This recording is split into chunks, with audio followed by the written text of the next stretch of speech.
Hi everyone, welcome to English with Bruce.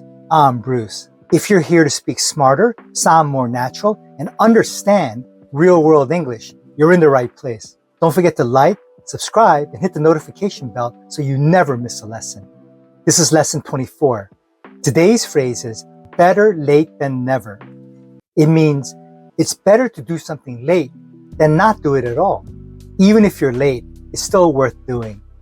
In Korean, we might say 늦더라도 안 하는 것보다 낫다.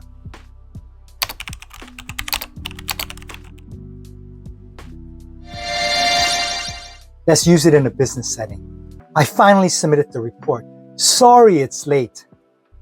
It's okay. Better late than never. Perfect for when your colleague turns something in just in time. Now, an everyday life example. I didn't go to the gym for 2 months, but I went today. Fantastic. Better late than never.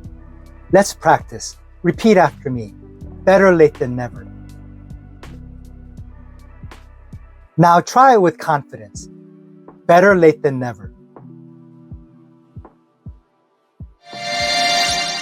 Remember, every phrase you learn brings you one step closer to fluency.